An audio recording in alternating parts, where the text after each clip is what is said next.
देखिए, एक तो जाहिर सी बात है, जो पिछले 3 दिन से हम लगातार उनके पोस्ट में देख रहे हैं, जो messages down the line percolate होते हुए दिख रहे हैं, आपको रिफ्लेक्ट होते हुए दिख रहे हैं। गौरवपूर्ण इतिहास की चर्चा तो जरूर होगी, और उसके कई और इंटरेस्टिंग एस्पेक्ट सोमनाथ मंदिर के जो उनकी रिसर्च टीम ने निकाले होंगे, उसकी चर्चा तो होगी। और भारत का जो आज का ये समय है, उसके साथ उसको रिलेट करते हुए बस इतना बता दूं मैं, निर्णय प्रधानमंत्री अब उनकी गाड़ियों का काफिला निकल गया है मंदिर प्रांगण के बाहर और जनसभा की तरफ वो बढ़ रहे हैं अभी। लेकिन अभी आप देख रहे हैं जैसे वो एक रोड शो में कभी कभी आप उनको देखते हैं कि वो जो दरवाज़ा होता है गाड़ी का, उसके पायदान पर वो खड़े हो जाते हैं। तो थोड़ी देर तो वैसे भी खड़े रहे, क्योंकि वहाँ भी बहुत सारे लोग अभी बाहर निकले तो खड़े हुए हैं सड़क के किनारे। तो कोई व्यक्ति निराश न हो कि प्रधानमंत्री के इतना करीब हम थे लेकिन हम उनको देख नहीं पाए, इस बात की भी परवाह वो कर रहे हैं। ये देखिए, इस तस्वीर का मैं बात कर रहा था, गाड़ी के पायदान पे पांव रखा हुआ है। बहरहाल उनकी गाड़ियों का काफिला अब जो है वो सभा स्थल की ओर बढ़ चुका है। निर्णय बता रहे थे 2 किलोमीटर की दूरी है, तो ये तो बस बहुत जल्दी ये दूरी पूरी हो जाएगी और अब चंद मिनटों में इसका मतलब प्रधानमंत्री की सभा वो शुरू भी हो जाएगी। जी निर्णय।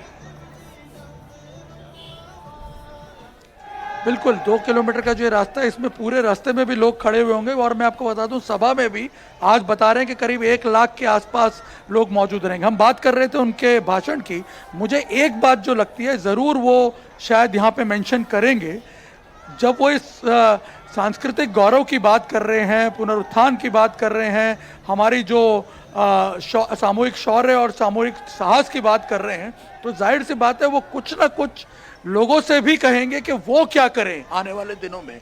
वो कोई ना कोई जो मैसेजेस हैं उस तरह के लोगों के अंदर कम्युनिकेट करेंगे। जैसे आपने देखा होगा कि विकसित भारत का जो स्वप्न साकार करने के लिए उन्होंने 5 प्रकल्पों की बात कही थी। तो मुझे लगता है इन सांस्कृतिक गौरव के जो मूल्य हैं उनकी रक्षा के लिए, उनके प्रोपोगेशन के लिए, उनको रेजोनेट करने के लिए आगे आम लोग क्या कर सकते हैं, जाहिर सी बात है उस पर भी वो ज़रूर कोई ना कोई अपनी राय रखेंगे और लोगों को कुछ टास्क भी देंगे कि उन्हें आने वाले दिनों में क्या करना चाहिए, ताकि वो इन सारे जो हमारे सांस्कृतिक मूल्य हैं उनके साथ जुड़े रहें। ये मुझे लगता है ओवरऑल एक उनकी स्पीच का कॉन्टेक्स्ट हो सकता है आज। तो बस इंतजार अब उनके उस सभा स्थल पर पहुंचने का ही है। और बिल्कुल ठीक निर्णय कह रहे थे, जिस तरीके से पिछले कई दिनों से लगातार सोशल मीडिया के जरिए और अब तो दो दिन से आप देख रहे हैं, 3 दिन से उनके इन कार्यक्रमों के जरिए सीधे प्रत्यक्ष तौर पर प्रधानमंत्री जो संदेश देना चाहते हैं कि अपने राष्ट्र पर गौरव करें, अपने इतिहास का गौरव करें, अपने इतिहास को याद आप रखें, इतिहास की धरोहरों को संजो करके रखें, उन पर जो आघात हुए उनको भी याद कीजिए, उससे जो सबक मिला उसको भी सीखिए और इस बात को दोहराते रहिए। और जिस तरीके से सोमनाथ में ये भव्य कार्यक्रम किया गया, प्रधानमंत्री ने आज कल भी इतना समय दिया, आज वहाँ जाकर के उन्होंने जिस तरीके से पूजा की, सारी तस्वीरें आपने देखी, कितना भव्य आयोजन था, इतना बड़ा कार्यक्रम था, शोभा यात्रा निकल रही है और प्रधानमंत्री जो हैं एक खुली जीप में सवार होकर के हज़ारों लोगों के बीच में से गुजर करके जा रहे हैं। एक आयोजन को किस ऊंचाई तक पहुंचा देना है, ये तो उनकी बहुत ज़बरदस्त महारत है इस कला के अंदर। ये सारी बातें उनके इस आज की स्पीच के अंदर हो सकती हैं। अभी ये कोई मौका है कि कोई पॉलिटिकल बात करें या कोई चुनावी बात करने का, तो इस वक्त बिल्कुल कोई मौका नहीं है। लेकिन प्रधानमंत्री हैं और चूंकि वो ये भी याद दिलाना ज़रूर चाहेंगे कि इस देश में एक वक्त था जब बहुत कुछ ऐसा किया जा सकता था जो आज करना पड़ रहा है, जो सब कुछ ठीक करना पड़ रहा है, तो वो किसकी चूक थी। हो सकता है ये सारी बातें बताई जाएं। सोमनाथ का इतिहास आप सब जानते ही हैं। 1947 के बाद सोमनाथ मंदिर का जीर्णोद्धार जिस तरीके से वल्लभ भाई पटेल साहब ने करवाने का प्रयास किया और किया उन्होंने, लेकिन उसके बीच में कुछ विवाद भी हुए जो जवाहरलाल नेहरू जी से जुड़े हुए हैं। हो सकता है उसका जिक्र भी आज प्रधानमंत्री कर दें, लेकिन इसके लिए तो इंतज़ार ही करना पड़ेगा कि प्रधानमंत्री पहुंचते हैं सभा स्थल पर तो फिर वो क्या कहते हैं और कितनी देर का उनका भाषण होता है, ये भी हमको देखना पड़ेगा। निर्णय सौरभ, एक और बात मैं इनफैक्ट इसमें ऐड करना चाहता हूं। अगर आप पूरे दिन का शेड्यूल उनका देखें, ये मंच पर आ गए निर्णय, वो मंच पर पहुंच गए। दूरी आपने जैसा बताया बहुत कम थी उनकी, वो निकले हैं और चंद मिनटों में पहुंच भी गए हैं। और सोमनाथ स्वाभिमान पर्व पीछे बड़ा बड़ा लिखा हुआ है। हर हर महादेव, हर हर महादेव, हर हर महादेव। नमो नमस्ते त्रिदशेश्वराय, नमो नमस्ते ऋषिपूजिताय, नमो नमस्ते सुरपूजिताय, नमो नमस्ते श्री सोमनाथाय। नमस्कार। सोमनाथ स्वाभिमान पर्व अंतर्गत आज की शौर्य सभा में उपस्थित आप सभी का बहुत बहुत स्वागत है। आवो फरी एक बार माननीय वड़ा प्रधान श्री, साथ જ માનનીય મુખ્યમંત્રી શ્રી, માનનીય નાયબ મુખ્યમંત્રી શ્રી, મંચસ્થ સર્વે મહાનુભાવોનું ખૂબ તાળીઓ સાથે સ્વાગત કરીએ।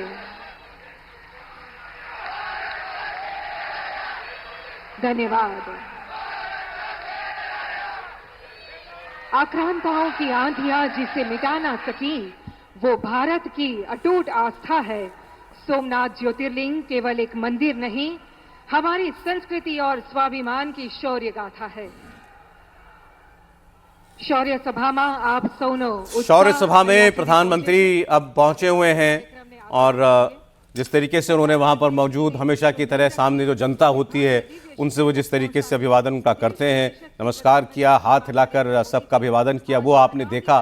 सभा में बैठे हुए हैं, माथे पर त्रिपुंड लगा हुआ है और बस चंद मिनटों में उनका संबोधन शुरू होगा। उनके साथ चूंकि मुख्यमंत्री भी हैं, गुजरात के उप मुख्यमंत्री भी हैं, तो वो भी कुछ शब्द वहां पर कहेंगे, मुमकिन है, और उसके बाद प्रधानमंत्री का भाषण होगा। फिलहाल तो उनका स्वागत सम्मान किया जा रहा है। वहां पर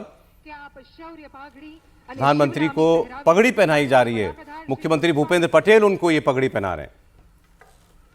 भगवान सोमनाथनी सुंदर फोटो फ्रेम पर अर्पण करवा माटे आप बन्ने ने विनंती। भगवान सोमनाथ का एक फोटो फ्रेम वो उनको भेंट में दिया जा रहा है। वो तस्वीर भी इस वक्त आपके देखिए, तस्वीर स्क्रीन पर है। भगवान सोमनाथनी आ सुंदर प्रतिमा।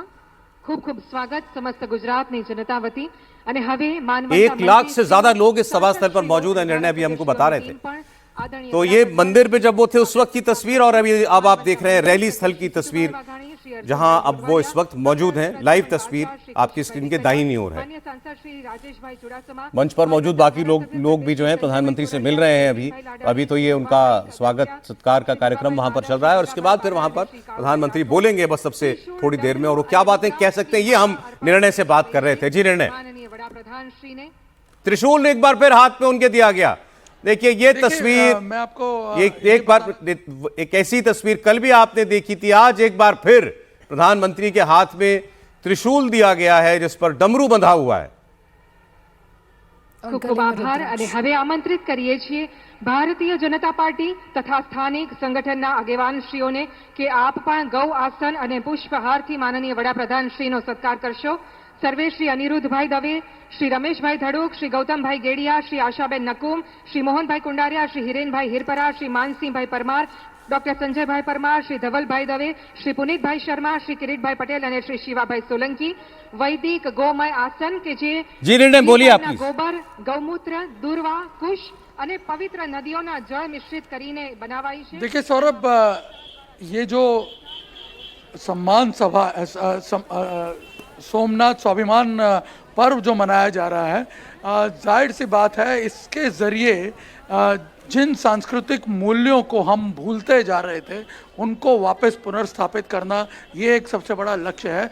और हम अभी बात कर रहे थे कि अपनी विरासत को हम हमेशा याद रखें, उसे प्रिजर्व करें, उसका सम्मान करें और साथ साथ विकास को भी ना भूलें। मैं अब इस कार्यक्रम के साथ साथ एक और चीज़ ऐड करने जा रहा हूं। अगर आप उनके पूरे शेड्यूल को देखें आज के, तो यहाँ सोमनाथ में इस विरासत पर्व को सेलिब्रेट करके वो सीधे जाएंगे राजकोट और जहाँ पे वाइब्रेंट गुजरात रीजनल कॉन्फ्रेंस का वो जो है उद्घाटन करने वाले हैं राजकोट चैप्टर का। आपको याद होगा वाइब्रेंट गुजरात जो है वो एक तरह से विकास का पर्याय के तौर पे पूरे देश में देखा जा रहा है। किस प्रकार से उन्होंने गुजरात के मुख्यमंत्री रहते हुए इन्वेस्टमेंट को अट्रैक्ट किया और बाद में ये मॉडल अब देश के हर राज्य जो है इसको अपना रहा है।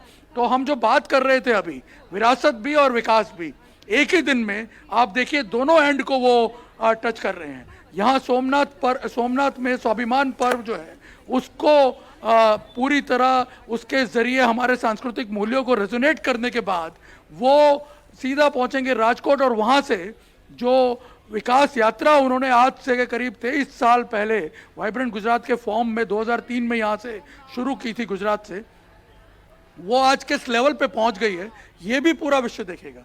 आप सोचिए अब जब देश के दूसरे राज्य वाइब्रेंट गुजरात जैसे इन्वेस्टमेंट समिट्स कर रहे हैं स्टेट लेवल के, गुजरात अब उसे रीजनल लेवल पे ले गया है। पहली बार इस साल अलग अलग जो 4 रीजन है वहां पे रीजनल समिट्स हो रहे हैं और उसके बाद एक कल्मिनेशन के तौर पे स्टेट लेवल का समिट होगा।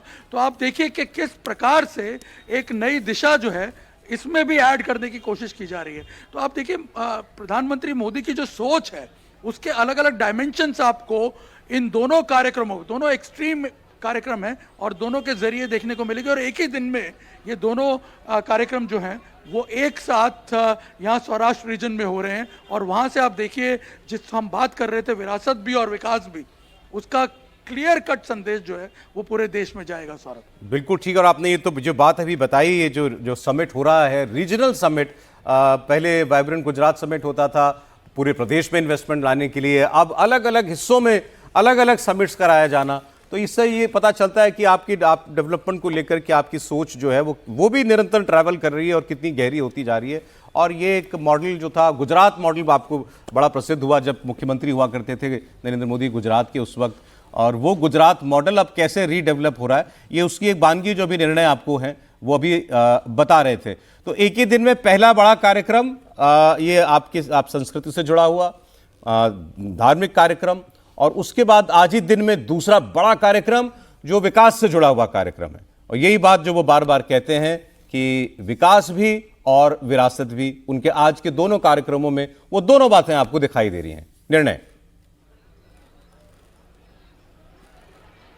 बिल्कुल, और इनफैक्ट इससे और थोड़ा अगर आगे एक्सटेंड करें तो उसके तुरंत बाद शाम को गांधीनगर जाके वो मेट्रो रेल का जो एक्सटेंशन फेज है उसका भी इनॉग्रेशन करने वाले हैं। और उसके बाद हमें बताया गया है कि रात को गांधी आश्रम का जो रीडेवलपमेंट हो रहा है जो कि हमारी विरासत का एक और बहुत बड़ा केंद्र है, आपको पता होगा गांधी आश्रम को पूरी तरह रीडेवलप किया जा रहा है और उसकी एक मीटिंग जो है वो आज अहमदाबाद में वो अटेंड करने वाले हैं, क्योंकि उसका पूरा रीडेवलपमेंट का जो प्लान है उसका डेली लेवल पे, डेली बेसिस पे मॉनिटरिंग प्रधानमंत्री कर रहे हैं। तो अब आप चारों कार्यक्रम अगर एक साथ जोड़ के देखें तो एक होलिस्टिक पिक्चर आपको इस पूरी तस्वीर की, विरासत और विकास की देखने को मिलेगी। एक तरफ हमारी जो है सांस्कृतिक मूल्यों की विरासत और दूसरी तरफ हमारी आज़ादी की लड़ाई की विरासत। गांधी आश्रम जो कि हमारी आज़ादी की लड़ाई का सबसे बड़ा प्रतीक, हमारे स्वदेशी मूवमेंट का सबसे बड़ा प्रतीक, गांधी आश्रम का सबसे बड़ा कंट्रीब्यूशन क्या था गांधी जी का, चरखा, खादी, वो उसका प्रतीक है, हमारे स्वदेशी जो मूल्य हैं उसका। और आपने देखा होगा प्रधानमंत्री के हाल ही के कार्यक्रमों में विकसित भारत का लक्ष्य हासिल करने के लिए किस प्रकार से स्वदेशी को हमें जो है अपनाना है, आगे बढ़ाना है। मेड इन इंडिया के कॉन्सेप्ट को लेकर के वो लगातार अपने कन्विक्शन पे काम करते आ रहे हैं। तो आप देखिए अगर ओवरऑल एक थ्रेड में व्यू करें इन चारों कार्यक्रमों को तो आपको वो एक पूरा कंप्लीट मैसेजिंग जो है वो देखने को मिलेगा। उनकी मॉडर्न सोच के साथ हमारे सांस्कृतिक मूल्यों को जोड़ करके देश के एक होलिस्टिक डेवलपमेंट का और आज की युवा पीढ़ी को उसके साथ जोड़ने का जो प्रयास है उसका एक रिफ्लेक्शन आपको इसमें देखने को मिलेगा। सौरभ बिल्कुल ठीक कह रहे निर्णय आप, लेकिन हम तस्वीरें देख रहे हैं लोग जो हैं बड़ी संख्या में वहां पर पहुंचे हुए हैं। जब आपसे लोगों की बात हुई तो इस पूरे कार्यक्रम को लेकर लोगों के मन में किस तरह का भाव था?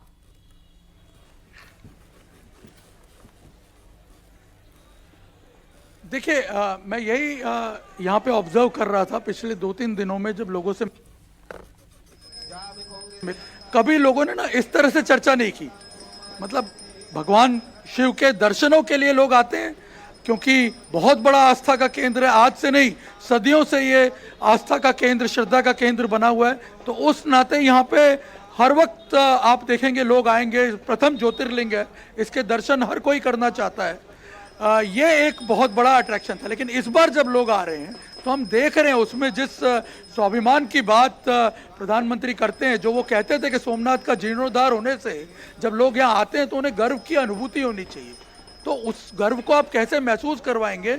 उन्होंने जब वो डाउन द लाइन लोगों में ये बात परकोलेट की जब उससे जुड़े हुए सारे जो एस्पेक्ट्स हैं उनको लोगों के सामने रखा, तब इस बार जब लोग आ रहे हैं तो वो उसे संस्कृति के उस प्रतीक के तौर पे भी देख रहे हैं। सिर्फ धार्मिक आस्था के या अध्यात्म के स्थान के तौर पर नहीं देख रहे हैं, लेकिन उसे हमारी सनातन संस्कृति का, वैसे भी कहा जाता है कि मंदिर जो है वो हमारी संस्कृति का आधार स्तंभ होते हैं। तो ये सोमनाथ मंदिर तो है, ये हजारों साल पुरानी जो संस्कृति है, 1000 साल से ये हमारी आस्था का प्रतिबिंब बना रहा है, आस्था का सबसे बड़ा प्रतीक बना रहा है, रेजिलियंस का सबसे बड़ा प्रतीक बना है, विध्वंस के सामने पुनरुत्थान का सबसे बड़ा प्रतीक बना हुआ है, एक अटूट आस्था जो हजारों साल से चली आ रही है उसका प्रतीक है। तो जाहिर सी बात है वो बात अब लोगों को समझ में आ रही है।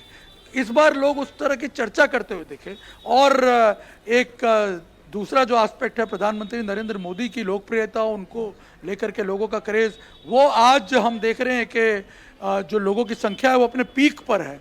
1 लाख लोग सभा स्थल पर, और उतने ही लोग इस वक्त आपको सोमनाथ की सड़कों पर घूमते हुए मिलेंगे। मंदिर में इस वक्त अब प्रधानमंत्री के जाने के बाद आप देखेंगे पांव रखने की जगह आपको नहीं मिलेगी। जो दर्शनों के लिए लोग आज यहाँ पहुँचे हैं, इस पर्व के साथ जुड़ने के लिए पहुँचे हैं। और मुझे लगता है इस टेम्पो को मेंटेन करने के लिए अब कल जो मीटिंग हुई है उसमें डेफिनेटली कुछ डायरेक्शंस दिए गए होंगे प्रधानमंत्री द्वारा कि किस प्रकार से आप इस भावना को हमेशा जो है मेंटेन रखें ताकि लोग इसके साथ जुड़े रहें। और इससे यहाँ पे लोकली टूरिज्म का भी उतना ही विकास होगा। सोमनाथ जो है वो सिर्फ सोमनाथ मंदिर से ही नहीं जाना चाहता है, इसके आपको वो शायद जान के आश्चर्य होगा, लेकिन ये एक ऐसा केंद्र है हमारी धार्मिक आस्था का जहाँ शैवाइट्स और कृष्णाइट्स यानी शिव पंथ और कृष्ण पंथ के जो लोग हैं वो दोनों का एक बहुत बड़ा आस्था का केंद्र है। यहीं पास में भालका तीर्थ है जहाँ पे भगवान कृष्ण का निर्वाण हुआ था। तो एक तरफ शिव का उद्भव स्थान और दूसरी तरफ भगवान कृष्ण का निर्वाण स्थल, तो ये दोनों अपने आप में दोनों ही तरह के समुदाय से जुड़े हुए जो लोग हैं, दोनों ही मतों को मानने वाले जो लोग हैं उनको अट्रैक्ट करता है, इसलिए इसके टूरिज्म डेवलपमेंट पे भी उतना ही फोकस। अब जरा आज की 3 खास तस्वीरें एक बार फिर दर्शक देख लें। सोमनाथ मंदिर में प्रधानमंत्री मोदी की पूजा, उसके बाद जब वो बाहर निकले तो प्रांगण में मिले जो कलाकार थे उनके साथ उन्होंने जिस तरीके से इंटरैक्ट किया, खुद ढोल बजाया। और इस वक्त जो आप बीच में तस्वीर देख रहे हैं ये सभा स्थल की तस्वीर है। प्रधानमंत्री थोड़ी देर पहले यहाँ पहुँच चुके हैं और अभी वहाँ और भाषण हो रहे हैं। अभी हर्ष सांघवी देख रहा था मैं, डिप्टी सीएम, वो भाषण उनका हो रहा है, पर्व मनाया जा रहा है। ये उनके भाषण की एक ब्रॉड थीम ये तो होगी ही होगी, लेकिन इससे आगे वो कहाँ क्या संदेश देते हैं ये उनके भाषण को सुनने के बाद जो है वो पता चलेगा कि वो डेवलपमेंट और उसके साथ साथ सांस्कृतिक धरोहरों को संजोए कर रखना वो। और नीचे आप गौर कीजिएगा क्या लिखा है, अखंड भारत अखंड सोमनाथ।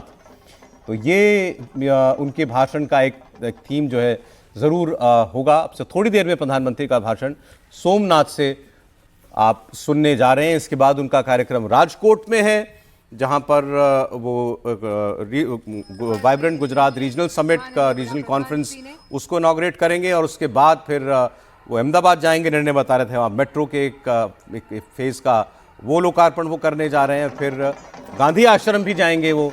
तो ये 4 बड़े कार्यक्रम उनके आज पूरे दिन के लगे हुए हैं और प्रधानमंत्री आज पूरे दिन इस लिहाज से व्यस्त तो है ही, लेकिन सबसे बड़ी हाईलाइट यही है जो आज का कार्यक्रम इस वक्त आपने देखा। सोमनाथ मंदिर पर हुए पहले हमले के 1000 वर्ष पूरे होने के मौके पर सोमनाथ मंदिर जिस शान के साथ खड़ा है, सोमनाथ मंदिर जिस भव्यता के साथ इस स्वरूप में आपको दिखाई दे रहा है, उसका गौरव करना, उसका स्वाभिमान करना, और इसलिए नाम दिया गया सोमनाथ स्वाभिमान पर्व। बिल्कुल। और ये पर्व से जुड़ी तस्वीरें आप देख रहे हैं, सबसे बड़ी तस्वीरें हैं। ये पहली तस्वीर गर्भगृह की जहां सोमनाथ मंदिर के अंदर भगवान सोमेश्वर की पूजा अर्चना करते हुए, जलाभिषेक करते हुए प्रधानमंत्री नरेंद्र मोदी को आपने देखा। उसके बाद जब उस शौर्य सभा में प्रधानमंत्री पहुंचे तो आप देख सकते हैं कैसे उनका स्वागत किया गया। उन्हें पगड़ी पहनाई गई, रुद्राक्ष की माला पहनाई गई, त्रिशूल दिया जिसमें डमरू लगा हुआ है और अगर सौराष्ट्र के लिहाज से इन तस्वीरों को देखा जाए तो आज इन तस्वीरों को देखकर लगता है कि पूरा सोमनाथ परिसर जो है वो इस वक्त शिव की भक्ति में रमा हुआ है। सौराष्ट्र की हवा में सोमनाथ का इतिहास दर्ज है और सौराष्ट्र का जो वहां पर अरेबियन सी की ऊंची ऊंची लहरें उठ रही हैं वो उन योद्धाओं की क्रांति, उनकी वीरता का संदेश अपने अंदर समेटे हुए हैं जो इस पर्व के जरिए जन जन तक पहुंचाने की कोशिश की गई है। निर्णय लगातार हमारे साथ बने हुए हैं। निर्णय, बस चंद क्षणों का और इंतजार जब प्रधानमंत्री नरेंद्र मोदी बड़ी संख्या में पहुंचे, लोगों को लाख की संख्या में लोग वहां पहुंचे हुए हैं। आप बता रहे थे उन्हें संबोधित करेंगे और उनके संबोधन के लिए हर कोई आतुर भी नजर आ रहा है, लेकिन उस संबोधन से पहले सौराष्ट्र सोमनाथ मंदिर का जो इतिहास, सौराष्ट्र की हवा, समुद्र की लहरें समेटे हुई हैं, वो इस कार्यक्रम के जरिए हर किसी ने देखा। बिल्कुल, देखिए जैसे अभी सौरभ बता रहे थे, अखंड भारत अखंड सोमनाथ। अखंड सोमनाथ अपने आप में ये एक बहुत ही इम्पोर्टेंट सांकेतिक शब्द है जिसका प्रचार अब आप देख सकते हैं आगे की जो दूरी है उसको ये तय करेगा, उसको ये निश्चित करेगा। क्यों अखंड सोमनाथ? क्योंकि इसे खंडित करने के सैकड़ों प्रयास हुए पिछले 1000 सालों में, मोहम्मद गजनवी से लेकर के और औरंगजेब तक। इनफैक्ट मैं आपको बता दूं, अगर आप इतिहास को और ध्यान से डीप में जाके देखने की कोशिश करें तो सोमनाथ पर एक असफल हमला मोहम्मद बिन कासिम भी कर चुका है, मोहम्मद गजनवी से पहले। लेकिन जो 17वां अटेम्प्ट था मोहम्मद गजनवी का जिसमें वो सफल हुआ था सोमनाथ को खंडित करने के, उस अटैक के 1000 साल आज जब हम सेलिब्रेट कर रहे हैं तो आप देखिए कि कितनी विध्वंस और पुनरुत्थान की जो गाथाएं हैं वो ये स्थान अपने अंदर समेटे हुए हैं। और सबसे इंटरेस्टिंग बात, आज हम लोगों को जोड़ने के लिए इस प्रकार का स्वाभिमान पर्व मना रहे हैं, लेकिन यहाँ के लोग जो हैं उनको अपनी इस संस्कृति पे स्वाभिमान था वर्षों से, और उसी का सामूहिक प्रयास था, उसी शौर्य का, उसी साहस का, उसी स्वाभिमान का, जिसने इस मंदिर को हमेशा अडिग खड़ा रहा, हमेशा अखंड फॉर्म में इसे स्थापित रखा।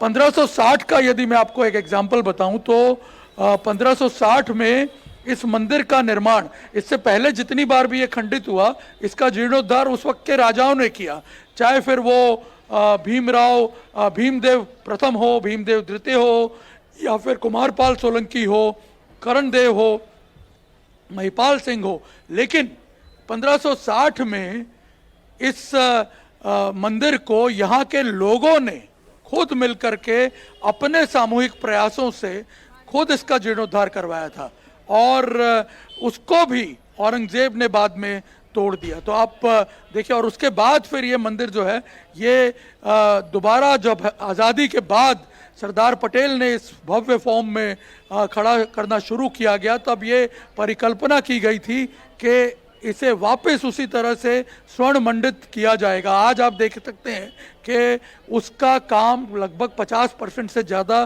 पूरा हो चुका है। मंदिर के अंदर का अगर आप गर्भगृह देखें तो पूरी की पूरी जो वॉल्स हैं मंदिर के सभा मंडप की, मुख्य जो सभा मंडप है, वो सारी की सारी स्वर्ण मंडित कर दी गई हैं। इसके अलावा मंदिर का जो मुख्य कलश है वो सोने का स्थापित किया गया, और मंदिर के जितने भी मंडप हैं उनके ऊपर जो छोटे छोटे कलश आपको देखने को मिलेंगे, करीब 380 कलश हैं, जो कि यहाँ पे दाताओं द्वारा, अलग अलग जो लोग हैं उनके डोनेशन से उसे भी सोने का बना करके यहाँ पे गोल्ड प्लेटेड उसे यहाँ पे स्थापित किया गया। और अब आगे जो प्लान है इसमें और दूसरे जो मंडप हैं उन्हें भी सोने का बनाया जाएगा। तो यानी जो इसकी खोई हुई आभा थी, जो पौराणिक मंदिर था, जो भीमदेव सोलंकी के समय पे एग्जिस्ट करता था, उस मंदिर को उसी फॉर्म में, उसी वैविध्य के साथ, उसी वैभव के साथ पुनर्स्थापित करने का जो ये अभियान है, ये आप देखिए इस वक्त अपने चरम पे है, और इसी को अब सेलिब्रेट किया जा रहा है यहाँ। और अगर मंदिर के निर्माण की बात की जाए, उस तकनीक की बात की जाए, तो वो भी आधुनिकता की मिसाल है, क्योंकि मंदिर की खूबियों के बारे में निर्णय आप बता रहे हैं। एक अलग विशेष तरह के सैंडस्टोन बलुआ पत्थर से बना है, और कहा जाता है कि इसमें लोहे का बिल्कुल भी इस्तेमाल नहीं किया गया है। आर्किटेक्चर का ये अपने आप में एक खूबसूरत नमूना।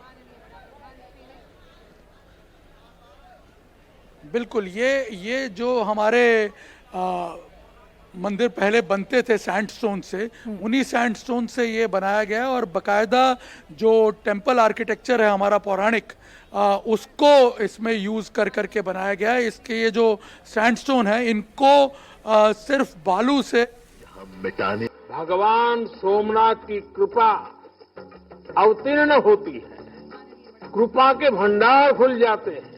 जय सोमनाथ। ये केवल विकास नहीं, हमारी विरासत का विस्तार है।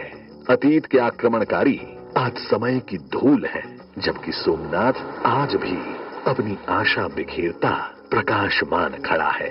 हम देश के अतीत से जो सीखना चाहते हैं, सोमनाथ जैसे आस्था और संस्कृति के स्थल उसके अहम केंद्र हैं।